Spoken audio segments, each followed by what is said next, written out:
It's often said that hardware doesn't make a system, but the games do.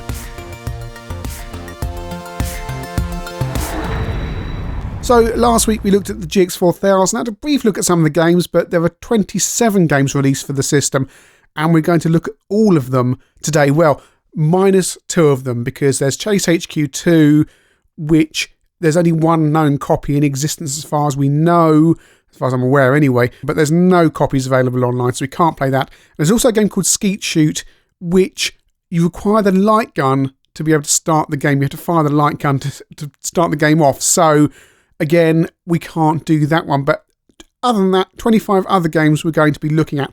Running this all from my C4 CPC cartridge available from Gerald on the CPC Wiki forums. It's a card, it has a wonderful menu, and you can basically load all sorts of things into your GX4000 or your Amstrad CPC Plus, and indeed I've been using mine with CPC Plus for my 464 Plus for a couple of years now. So we can start off and do this alphabetically. So you can see the C4 CPC gives you a nice menu here. Here are all the games. We're going to start off with Barbarian 2. A few seconds to load the game in.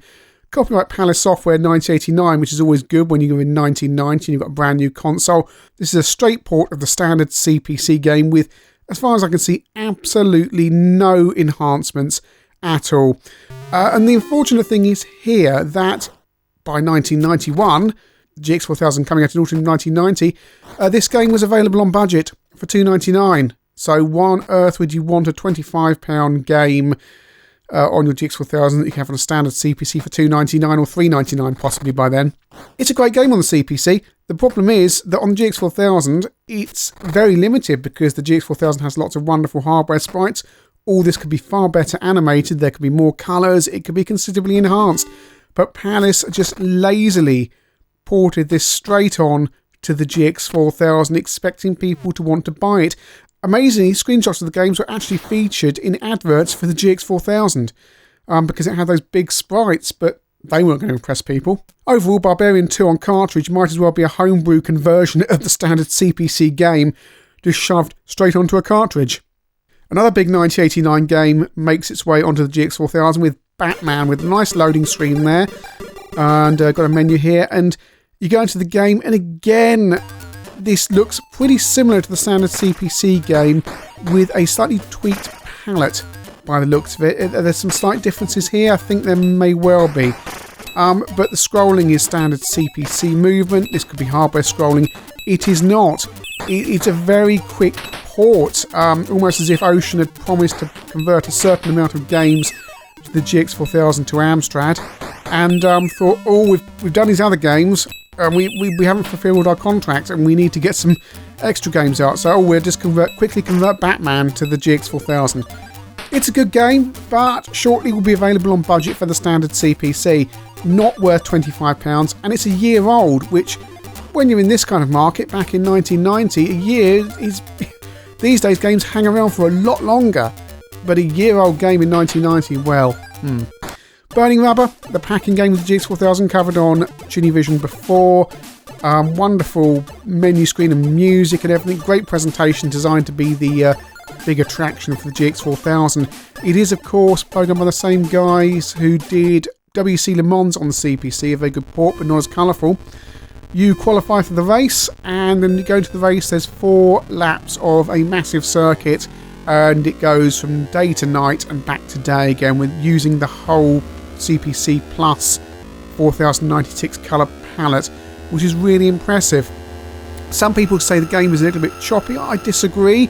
You get used to it as soon as you start to play it. You can do things like slipstream the other cars, you can touch them and sparks will fly off, and you can fly up into the air when you crash.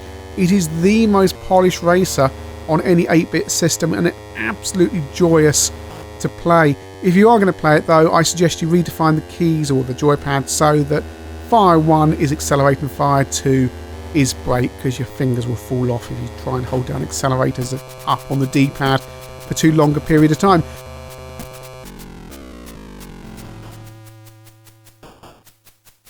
Copter 271, a French game, came out late in the CPC Pluses and GX4000's life. Lower sale, copyright September 1991. Well, I suppose it's French, so the we in the UK tend to take a almost parochial view. CPC was a massive system in France. Perhaps they were selling a few more and it was worth it, bringing out a game as late as September 1991, effectively for Christmas 1991, I guess. And you get dual French and English instructions on the menu screen here. The aliens have invaded our planet and our military bases have been totally destroyed. You can guess what it is. It's a shoot 'em up.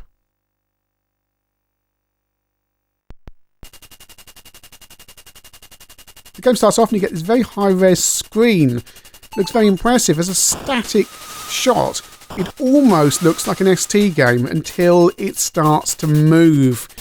The up-down scrolling isn't too bad, but your helicopter moves around very jerkily, and there's this kind of...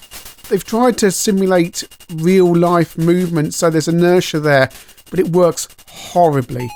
And then clearly not using all the hardware sprites here, because some things move relatively okay, and then the baddies come across the screen and just jerk across badly. It feels like a half-finished game, or a game where someone really couldn't be bothered. Shame really, because actually, as a static shot, when I saw some magazines, it looked pretty impressive, but to play it, yeah, bit rubbish.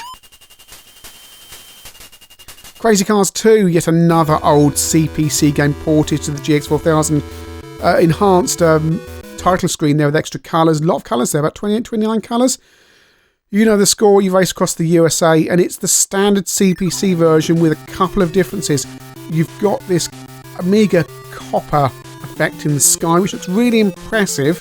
Lots and lots of colours on an 8-bit, looks really good. But beneath that, it's the standard CPC version on tape. And again, this is going to be out on budget. If it isn't already out on budget at the moment, it's going to be out soon. It's a shame actually, because Crazy Cars 2 looks really nice. It's not a great game. On a standard CPC, it's kind of looks pretty good. And it's another French game. And you do get this enhanced map screen on the cartridge version, which looks really nice and scrolls around beautifully. But that's about it in terms of enhancements. Dick Tracy, another Titus game. Already out on the CPC, but this time it looks like it's been properly coded for the GX4000 and Amstrad CPC Plus. Nice detailed graphics, lovely smooth scrolling. Unfortunately, it feels like a game that is pretty much half finished. It's a shame, it's got some really nice animation in there and smooth scrolling. And the problem is the original game wasn't that good either, so it's a shame really, because there's some nice touches in here and it looks good. And you're looking at this probably thinking, it doesn't look too bad at all, but there's nothing here and it's just feels like a half-empty game. Another Titus game. It's Fire and Forget 2, which I don't think I'd seen this on the CPC. It was a big game, or bigger game on the 16-bit.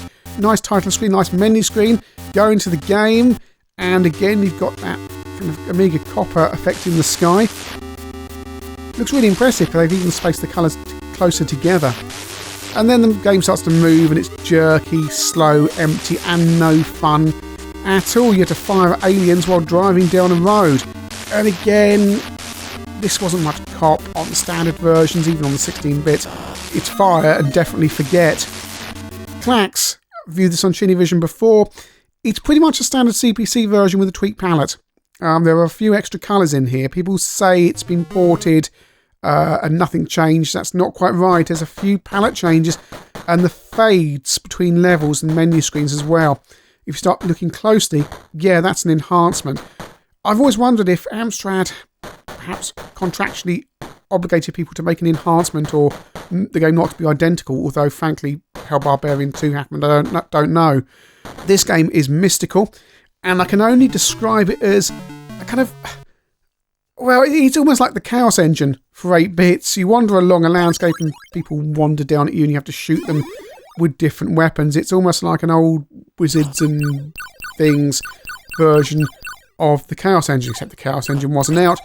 It's fun. It's an enhancement over the standard CPC game, but there's not much there.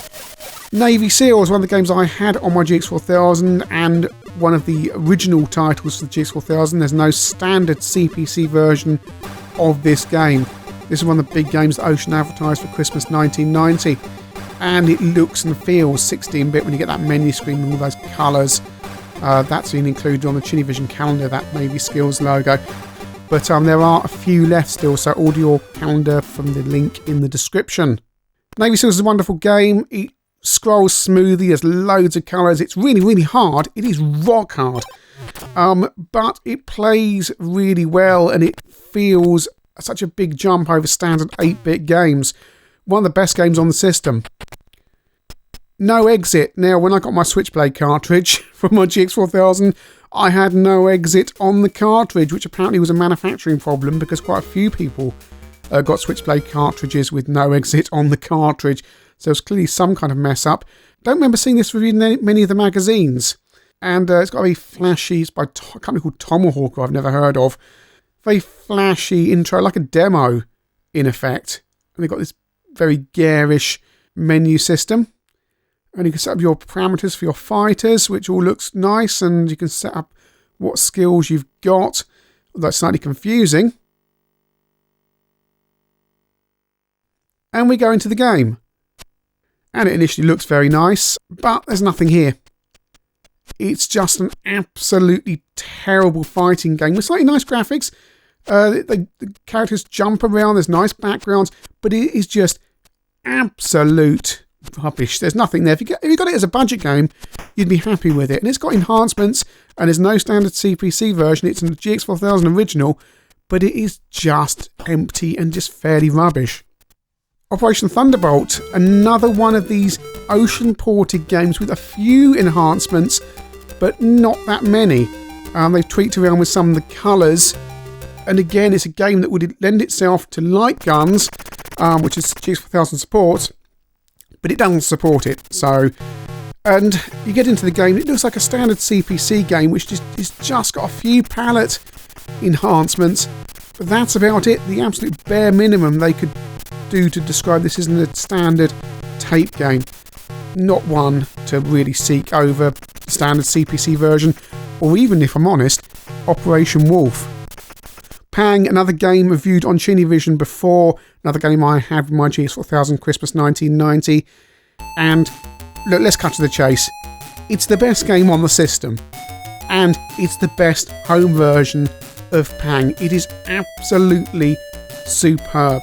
No other version has anything on this. I've played them all, including the SNES version, which only has one player. It's like, you've got two joypads, why don't you support two-player? Yes, the Amiga version has more tunes, and some of the other versions have a little bit more content, but you've got to fit this game onto a 128K cartridge. The collision detection is a little bit dodgy at times, but it's minor. You are getting into minor, tiny little niggles with this game, and with two-player, it is so much fun. If the biggest complaint people have got about this game is, wow, some of the levels have different music from the arcade because they repeat some of the tunes. Get a life! Goodness me, they've got to fit this in a 128 cartridge. Of course they're going to make compromises over some of the tunes. It's a brilliant conversion. If you don't have a GX4000 or a Plus, just seek it out on an emulator. It's superb. And while I'm addressing complaints, some of the people have said about last week's video that the GX4000 only sold 15,000 because that's what Wikipedia says it sold. Just trust me, never trust Wikipedia. When you start looking into where Wikipedia got that figure from, they got it from an edition of Retro Gamer, who then don't actually give any citation themselves where they got that figure from. As I said in my review, the figure in the computer press at the time was 30,000. I've spoken to Larry Bundy Jr. because in one of his videos he says it's 40,000, but he can't remember where he got those figures from himself because it's years since he did that video. I usually prefer to stick with the 30,000. It might be 15,000, who knows, but with a manufacturing figure of 75,000, not sure. I think 30 is safer. Another publisher we never heard of before, Futura, and this is Panzer Kickboxing. I think it might have been programmed by Future and put out by someone like Lower Sales or Titus. Not sure, though. Titus usually put their logos all over it. It's a fighting game, and you select your player and which joystick you want, and then you go and have a fight. I think this is a big title on the 16-bits. Again, I say big title. It was a title on the 16-bits. It's no fun, really. It's ponderous. It's nicely animated. The characters only move around a very small area of the screen comparatively, It doesn't play very well. It's just too slow. You want an arcade game to have a bit more punch to it, a bit more action. This is ponderous, it's slow, it's a bit rubbish. At least it does take advantage of the CPC Plus's enhanced features though. Another lower sale game, and again, copyright 1991. A very colourful, garish, let's use all the colours menu screen there. And then we're going to something that looks a bit like a budget game. There are more screens to it than this. You progress your ball between the screens, but £25 for a pinball game when... Now, was Pinball Dreams out on the Amiga? Yeah, I don't think it was. The ball moves smoothly around. It is using the console's extra features, clearly, for the hardware sprites. But it's all a bit lackluster, and again, for the money, I'm not sure unless you're an absolute pinball nut, in which case just go and play a pinball machine, I guess. It's not particularly brilliant. There's not even a pinball table designer in the game. Which is something you really want with a pinball game, because you need to get a bit more value for money out of it, don't you? But as I say, there are multiple tables because you get the ball out the top of the screen, but all a bit lackluster. Another Ocean game, and it's the Ocean's Forgotten, the Tato's Forgotten Puzzler. Plotting. This wasn't even a big arcade hit at the time, but you know, Ocean would buy anything up, and it's a very decent game actually. I mean, I first played this on a demo on Amstrad Action's cover tape, and it's an enhanced version of the standard CPC game. There's no advantage to it being on the Plus here, really. It's enhanced, it's got a better palette, it looks a bit nicer. You have to match your shapes up by your little kind of blob on the left, and you have to hit them against matching blocks, either by putting them left to right, or you can go up the top and make them bounce down. You're seeing those squares at the top, how that top of the screen there matches up. And you can play two-player as well if you want to, so you can have to play against the clock. I wouldn't complain if I had this on the GX4000 cartridge. It's comparable with the 16-bit versions. Thing is, it's not really not a killer puzzle game, perhaps like Clax and some of the other bits of software and some of the other puzzlers of the time. It was just after the success of Tetris, every publisher was going, ooh, puzzle games, they're popular, let's make some. Ubisoft. It's Pro Tennis Tour by Ubisoft, the first of 2 tennis games on the GX4000. My mate had this on his GX4000, and you know what? I can't play it today very well, but we had some fun with this. It needs a few more frames of animation, but it's relatively fun. Again, how much fun you can have with a tennis game for £25, I don't know, but we got a few hours out of it. It's quite fun. There's a variety of courts, a one-player mode, a two-player mode. It looks fairly good. Tennis it is. Robocop 2, the follow-up to the smash hit Robocop game, only available on the CPC Plus.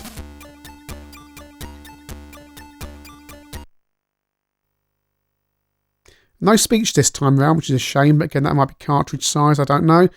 And it's rock hard. And you flash when you're invulnerable there, but we walk along the level, avoiding all the baddies and the bits and pieces. It's rock hard, it's impossibly hard, it's worse than Navy SEALs. It's a solid enough game since Ocean have made it far, far too hard. And really, I can't go very far in this game at all. My mate claims he once got to level 2, but then couldn't actually demonstrate it to me, because this was one of the other games he had on his GX4000 along with Pro Tennis Tour. Worth a go. Perhaps you'll have more luck with it than me, because as I say, it's rock hard, and if you want to get across that first level, start walking immediately as soon as the game starts and just keep jumping and you'll get to the end. Switchblade, viewed this on the channel before. It's wonderful. It's a wonderful game, very cleverly coded by Gremlin so they could port it back to the standard CPC. People say it doesn't have enough colours in it. Absolute rubbish. It's got loads of colours in it. They're using all sorts of hardware tricks to use the CPC's 4-colour mode to get 15, 16, 17 colours on screen at times at a resolution that matches the 16 bits. Yes, you might say, oh well, the main sprite's only got 3 colours on it, but that misses the point. It's a really kind of high-res game with this graphical style that really suits the console. And even on the standard CPC, yes, it runs in 4 colours, so you lack all these extra kind of little bits and little extra colours on the baddies little splashes of colour here and there. I could talk about this game all day. It's got great sound, great graphics, it plays really well, and it's absolutely massive, and there's some really big end of level baddies as well, and there's lots of bits and pieces to explore. It's by Core Design, who of course gave us Brick Dangerous and Tomb Raider.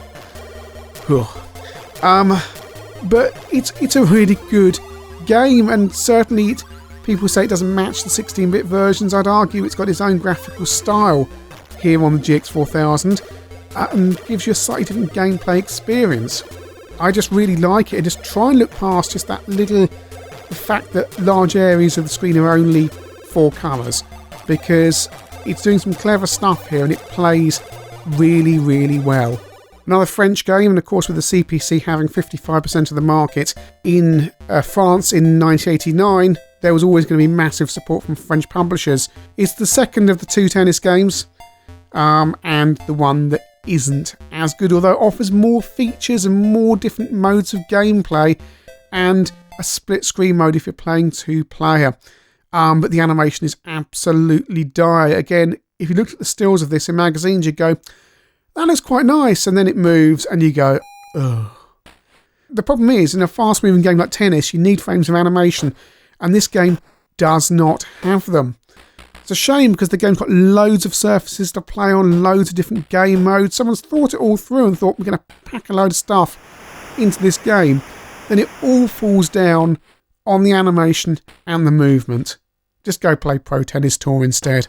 As I mentioned, I can't show Skeet Shoot, but I can show the second of the 2 light gun games on the GX4000 and Plus by Trojan Software, The Enforcer. The crime wave is escalating. A special task force of FBI agents has been set up to counter it. This is your responsibility. Okay. And off we go. It's very colourful, and you can play it on a joystick as well, so you don't need a light gun. That was the problem with the other game. You required a light gun just to start it, but they've obviously learnt their lesson here, and you can play it with a joystick. And obviously it's incredibly difficult to play with a joystick, but it can be done. At least we can see what the game looks like and how it plays, and it's a standard arcade light gun game. Shoot the baddies, don't shoot the good guys. There's different levels and different scenarios to play through.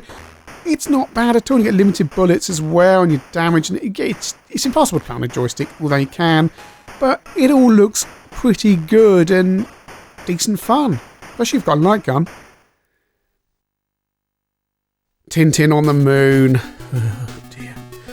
Well, here we go then. I had this on budget, and I think it was already pretty much, it might come on budget afterwards. It's an Infogrames game, so it always has that nice menu screen at the start. Has all these nice animations, but keep in mind, this is a straight port from tape. They have done precisely nothing. You can tell from the colours there. That's all the standard CPC palette. First level, you drive your spaceship through space, collecting things and avoiding asteroids. It's dull. Then you run around the spaceship, putting out fires with Dave Lee Travis following you. But the game's terrible. The game's absolutely terrible, and you can complete it in no time at all. When I got this on budget, 3rd or 4th go, completed it, and you can do this weird thing where you turn the anti-gravity off and float around the screen. It's all absolutely risible and badly animated. It looks, again, nice as stills. There's nothing here. For £25, it's an absolute rip-off. There's nothing over the standard CPC version. Infogrames should be utterly ashamed for shoveling this tat straight onto a cartridge. And another Titus game, and it's Wild Streets.